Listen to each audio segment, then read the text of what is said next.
नमस्कार, जय हिंद। तो आज की वीडियो में जो हम बात करने वाले हैं वो मणिपुर के बारे में बात करने वाले हैं कि एक्चुअली में मणिपुर में क्या हुआ था। ऐसे कौन से फैक्टर्स थे जिसने मणिपुर की वायलेंस को बढ़ाया या इंस्टिगेट किया। मणिपुर के बारे में बताने से पहले एक जिस चीज़ पे हमें फोकस करना है वो करना है जियोग्राफी पे।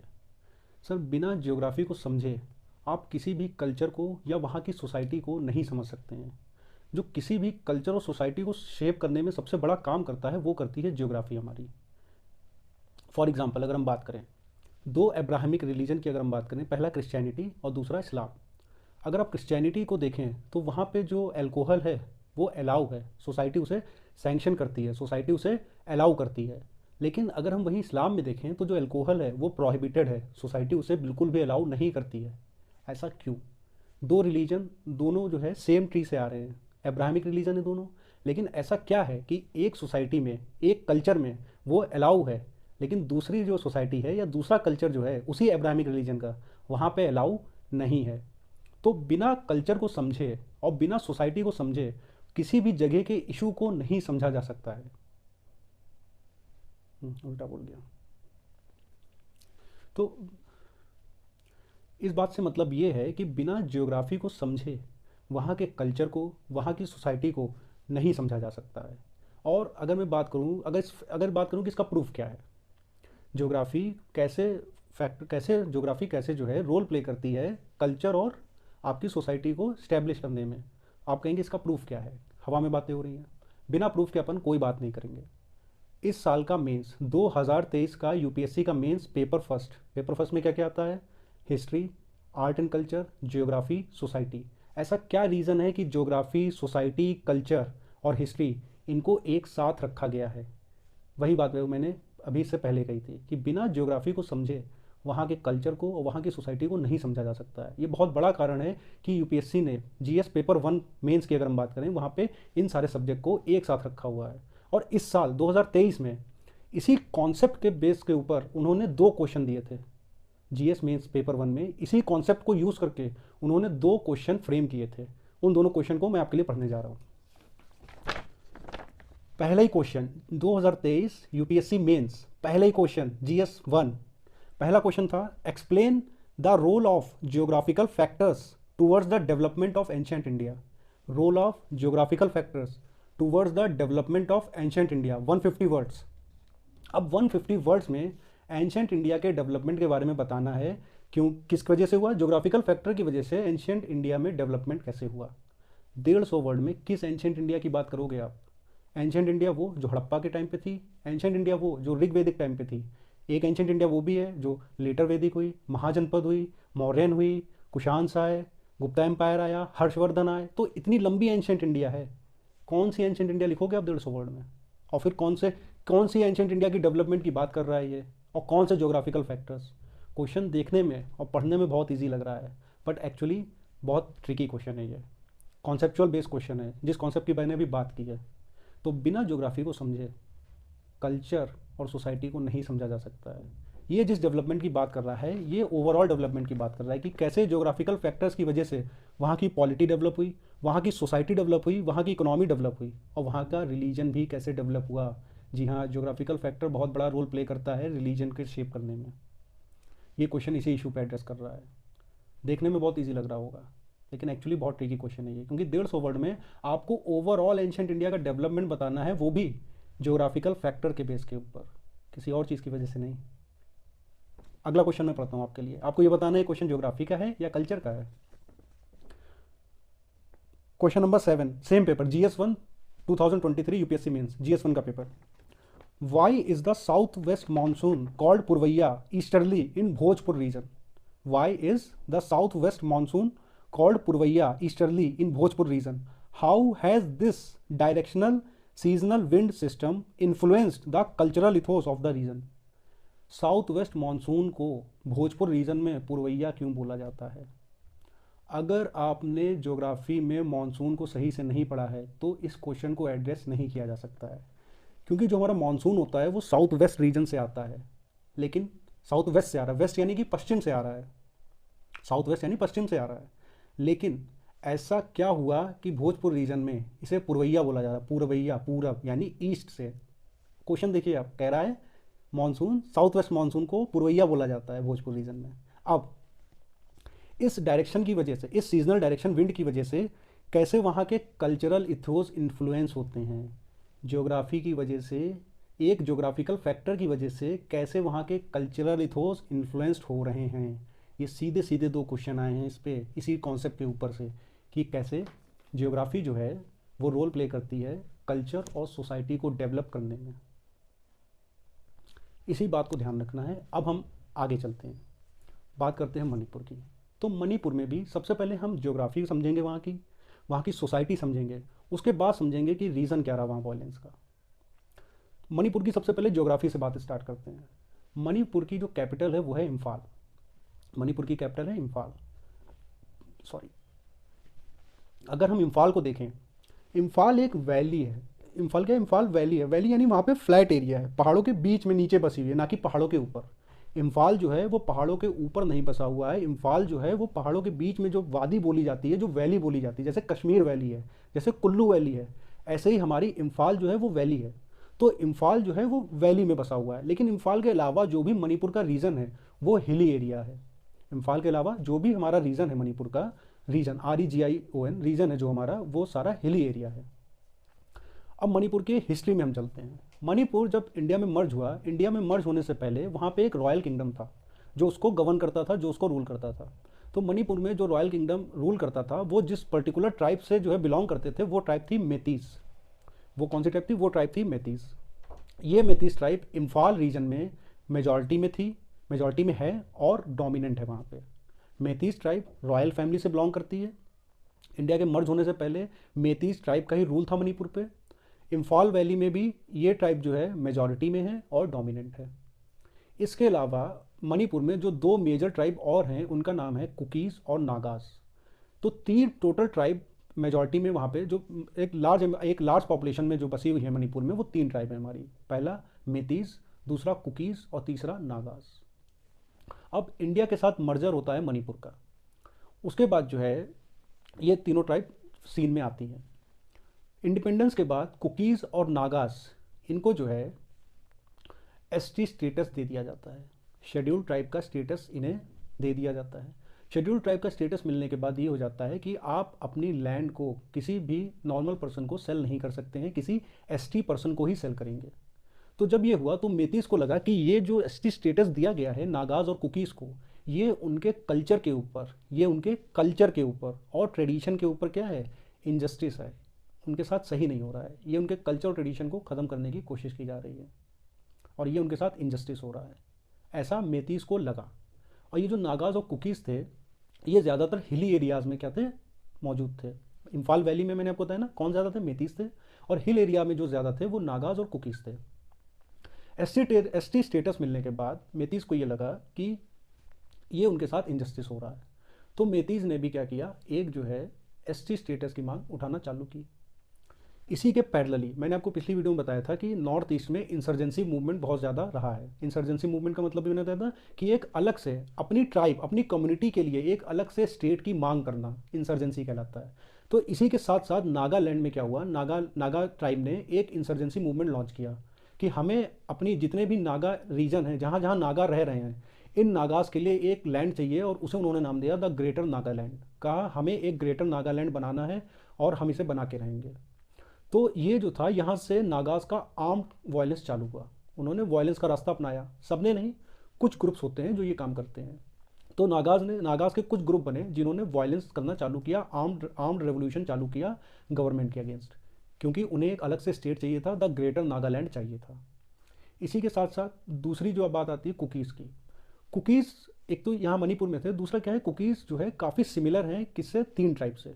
कुकीज़ काफ़ी सिमिलरिटी रखते हैं तीन ट्राइब से, इंटरकनेक्शन है इनका, इंटरलिंक्ड है, सिमिलरिटीज़ हैं, जो भी वर्ड आप यूज़ करें, ये तीन ट्राइब से अपनी सिमिलरिटीज़ रखते हैं। पहली तो है मिज़ोज़, वो मिज़ोज़ जो मिज़ोरम में रहती है। दूसरी है चिन्स, दूसरी ट्राइब है चिन। और तीसरी ट्राइब है आपकी जोमीज़, ZOMI, जोमीज़। मिज़ोज़ कहाँ रहते हैं, मिज़ोरम में रहते हैं। लेकिन ये जो जोमी और चिन ट्राइब है, ये जो जोमी और चिन ट्राइब जो है, ये रहती है म्यांमार में, ये प्रीडोमिनेंटली जो एक्टिव है, यानी ज़्यादा पॉपुलेशन है जहाँ पे प्रेजेंट है ये, वो है म्यांमार में। म्यांमार में भी हमने देखा था कि एक टाइम पे रेफ्यूजी क्राइसिस आई थी। अब क्योंकि म्यांमार में रेफ्यूजी क्राइसिस आई थी, तो वहाँ से बहुत सारी ट्राइब्स जो हैं, यही जोमीज और चिन्स, ये मणिपुर की तरफ माइग्रेट कर गई थी। मणिपुर की तरफ वहाँ के जो लोकल थे वो मणिपुर की तरफ माइग्रेट कर गए थे म्यांमार से। अब कुकीज़ ने क्या किया, कुकीज़ ने इनके संग थोड़ी बहुत लैंड शेयर की। जोमीज और चिन्स के साथ क्या की, कुकीज़ ने लैंड शेयर की, क्योंकि ये काफ़ी सिमिलर हैं ट्राइब्स, एक दूसरे से इंटरकनेक्टेड हैं। तो इन लोगों ने वहाँ पे क्या किया, लैंड शेयर की। जोमीज और चिन्स के साथ कुकीज़ ने लैंड शेयर करना स्टार्ट की। वहाँ पे गवर्नमेंट ने, और इन्होंने साथ साथ, एक तरफ नागा ने अपने नागालैंड की डिमांड उठाई, दूसरी तरफ कुकीज़ ने क्या किया, क्योंकि ये सब आपस में इंटरकनेक्टेड थे, तो इन्होंने एक अपने लिए एक अलग से स्टेट की मांग उठाई, कुकी लैंड। इन्होंने कहा हमें भी कुकी लैंड चाहिए है।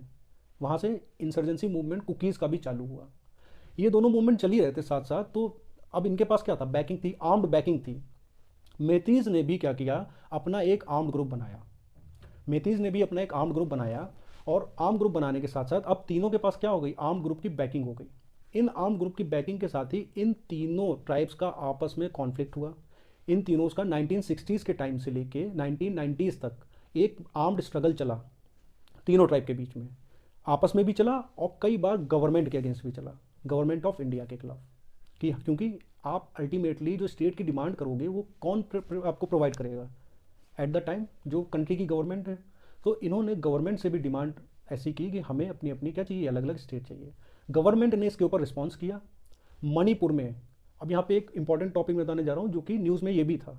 गवर्नमेंट ने क्या किया, यहाँ पे AFSPA, एफ्सपा जिसे हम बोलते हैं, आफ्सपा, वो यहाँ पे इंट्रोड्यूस किया। Arm forces special protection act यहाँ पे इंट्रोड्यूस किया। यहाँ पे असम राइफल्स को तैनात किया गया, इंडियन आर्मी को तैनात किया गया, और काउंटर इंसर्जेंसी ऑपरेशन, जिसे हम शॉर्ट फॉर्म में कॉइन भी बोलते हैं, COIN, काउंटर इंसर्जेंसी ऑपरेशन यहाँ पे स्टार्ट किया गया, जिसमें काफ़ी हद तक जो है सफलता मिली गवर्नमेंट को। और पिछले 20-30 साल से यहाँ पे काफ़ी पीस रिस्टोर हुआ है, काफ़ी शांति बहाल हुई है, और अब इतना ज़्यादा इंसर्जेंसी ऑपरेशन यहाँ पे नहीं बचा। ये बात हो गई हिस्ट्री की। लेकिन ऐसा क्या हुआ अचानक से कि यहाँ पे फिर वायलेंस उठा है? उसके लिए हमें फिर जो है वापस चलना पड़ेगा आज से 10 साल पीछे। 2000 मैंने आपको शुरू में बताया था कि ST स्टेटस किसे मिला था, आपके ST स्टेटस किसे मिला था, मैंने शुरू में बताया था ST स्टेटस मिला था नागास को और कुकीज़ को। मेतीज़ को ST स्टेटस नहीं मिला, क्योंकि जो नागास थे और कुकीज़ थे उनका ये कहना था कि क्योंकि मेतीज़ जो हैं डोमिनेंट हैं, और क्योंकि मेतीज़ जो है इम्फाल वैली में मेजॉरिटी में है, तो इन्हें ST स्टेटस नहीं मिलना चाहिए। 2013 में एक कमेटी बनी, माइनॉरिटी ट्राइबल अफेयर मिनिस्ट्री की एक कमेटी बनी। ट्राइबल अफेयर मिनिस्ट्री ने एक कमेटी बनाई। उस कमेटी की रिकमेंडेशन ये थी कि मेतीज़ को भी ST स्टेटस मिलना चाहिए। जिन्हें पता नहीं है मैं उन्हें बता दूं, कमेटी की कोई भी रिकमेंडेशन गवर्नमेंट के ऊपर बाइंडिंग नहीं होती है। वो चाहे उसे स्वीकार करे और चाहे ना स्वीकार करे, उससे कोई फ़र्क नहीं पड़ता है। तो जो कमेटी थी ट्राइबल अफेयर मिनिस्ट्री की, उसने ये रिकमेंडेशन दिया कि मेतीज़ को भी क्या मिले, एक ST स्टेटस प्रोवाइड किया जाए। ये इशू चलता रहा, किसी भी गवर्नमेंट ने इसके ऊपर कोई एक्शन नहीं लिया। 2023 की बात है, अप्रैल की। अप्रैल 2023 में मणिपुर हाई कोर्ट ने इस रिकमेंडेशन को वैलिड बताया, और मणिपुर की जो स्टेट गवर्नमेंट थी उससे ये कहा कि मेतीज़ को ST स्टेटस प्रोवाइड किया जाए। ये ST स्टेटस प्रोवाइड करने की जो आइडिया था, ये कहाँ से आया, ये इसी कमेटी से आया था जो 2013 में बनी थी। कहा इस रिकमेंडेशन को तुरंत जल्दी ही लागू किया जाए और मेतीज़ को भी ST स्टेटस प्रोवाइड किया जाए। ये बात अब डेट्स पे ध्यान दीजिएगा। अप्रैल 2023 में ये ऑर्डर आया मणिपुर हाई कोर्ट का, और मई के फर्स्ट वीक में वहाँ पे वायलेंस हो गया। इस तरीके से जो कल्चरल सोसाइटी जो भी होता है, ये ज्योग्राफी से कैसे होता है, इंटरलिंक्ड होता है। मेन फैक्टर यहाँ पे क्या है, ST स्टेटस, और ST स्टेटस भी किसके लिए, लैंड प्रोटेक्शन के लिए। तो अल्टीमेटली जो वायलेंस का ये इशू इस टाइम पे है, ये इंसर्जेंसी की वजह से नहीं है या किसी और चीज़ की वजह से नहीं है, ये सिर्फ और सिर्फ किसकी वजह से है, लैंड की वजह से है, कि कैसे लैंड इतना इंपॉर्टेंट फैक्टर प्ले करता है। अब क्योंकि जब ST स्टेटस मिल जाएगा मेटीज़ को, तो इनकी लैंड क्या होगी, ये भी कुकीज़ और नागा से क्या लेंगे, लैंड परचेज भी कर सकेंगे और सेल भी कर सकेंगे। लेकिन इससे पहले जब इनके पास ST स्टेटस नहीं था, तब ना तो ये परचेज कर सकते थे, सेल कर सकते थे, लेकिन परचेज नहीं कर सकते थे। ये बहुत बड़ा फैक्टर है। उम्मीद है ये चीज़ आपको समझ में आई होगी कि कैसे ज्योग्राफी की वजह से जो है कल्चर और सोसाइटी इन्फ्लुएंस होते हैं, और एक्चुअल में मणिपुर का जो वायलेंस था वो किस वजह से था, कोई और वजह नहीं है। इंसर्जेंसी वहाँ पे अब नहीं है, इंसर्जेंसी अगर है भी तो एक आध जगह पे भले हो, लेकिन बिल्कुल नहीं है इंसर्जेंसी, वहाँ पे पीस रिस्टोर हो चुका है पिछले 20-30 साल से। अल्टीमेटली बात यही थी, जो अप्रैल 2023 में जो रूलिंग आई थी मणिपुर हाई कोर्ट की, उसके ऊपर ये रिएक्शन था।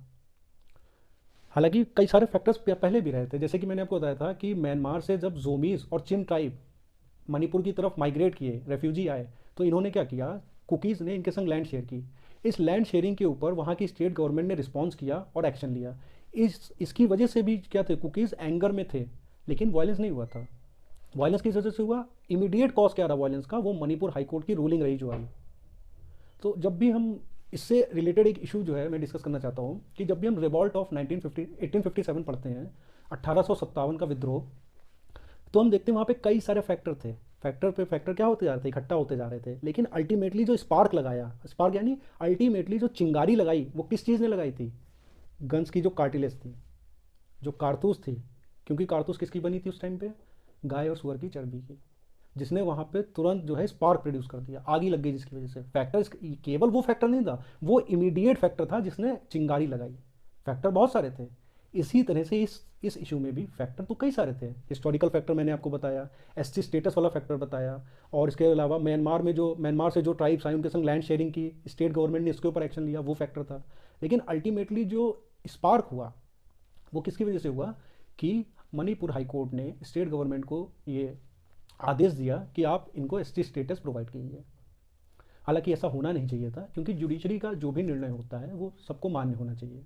और अगर आपको हाई कोर्ट की रूलिंग से प्रॉब्लम थी तो आप सुप्रीम कोर्ट जाके इसके ऊपर स्टे ले सकते थे, आप सुप्रीम कोर्ट में अपील कर सकते थे। और भी तरीके होते हैं गवर्नमेंट के ऊपर प्रेशर क्रिएट करने के। वायलेंस कोई तरीका नहीं होता है, कभी नहीं। अल्टीमेटली वायलेंस में जो एक आम नागरिक होता है, डेथ उसी की होती है। अपनी फैमिली के लिए वो पर्सन कितना इंपॉर्टेंट हो सकता है, ये शायद दूसरे परिवार का इंसान अंदाज़ा भी नहीं लगा सकता है जब तक उसके ऊपर ना बीते ये बात। और उस मणिपुर वायलेंस के बाद एक ऐसा वीडियो सामने आया जिसने पूरे भारत को शर्मसार करके रख दिया। मैं डिस्कस भी नहीं कर सकता वो इशू जो हूँ यहाँ पे हूँ, मेरे ज़बान गिर जाएगी कट के अगर वो बात मैंने यहाँ पे डिस्कस कर ली। मुझे जो लगता है कि मेरी ज़बान कट के गिर सकती है। इतना शर्मसार करने वाला वो वीडियो था कि मैं बता नहीं सकता हूँ आपको। आप सर्च करिएगा कि कौन सी वीडियो वायरल हुई थी उसके बाद, बहुत। और ये पूरे मानवता के ऊपर कलंक है, जो वीडियो वायरल की, जिसने बनाई, जिसने वो काम किया, ऐसे लोगों को क्या बताऊँ मैं। इंसान नहीं हो सकता वो, जिन्होंने किया वो इंसान हो ही नहीं सकते। राक्षस इंसान तो नहीं हो सकते फिलहाल, बाकी जो। तो आप ये वीडियो देखिएगा, समझिएगा कि एक्चुअल में मणिपुर में क्या हुआ, और ऐसा कभी कहीं ना हो। ये आपकी जिम्मेदारी है कि आपको समझदार बनना है। अल्टीमेटली इन सारी वीडियोज़ को बनाने का यही पर्पज़ है कि आपको जितना भी मुझे आता है थोड़ा बहुत, मुझे अगर संसार में अगर 100% चीज़ है तो मैं यही कहूँगा 0.0001% ही चीज़ पता है, और वो भी शायद मैं ज़्यादा बोल रहा हूँ। लेकिन जो भी अपने एंड से मैं कोशिश कर पाता हूँ, मैं कोशिश करता हूँ कि आपके संग उसे शेयर कर पाऊँ। तो आप, अगर आपको वीडियो यूज़फुल लगे तो आप और लोगों को ये कहानी बताइएगा। मेरी वीडियो मत शेयर करिएगा, अपने ही आप बताइएगा ये कहानी को कि वहाँ पे एक्चुअल क्या हुआ था, एक्चुअल रियलिटी मणिपुर की क्या थी, और उसके बाद जो हुआ उन चीज़ों से समाज को बचाने की कोशिश करिएगा। ये हमारी और आपकी जिम्मेदारी है कि इन चीज़ों से समाज को बचाया जाए। नेक्स्ट वीडियो में मिलते हैं। धन्यवाद।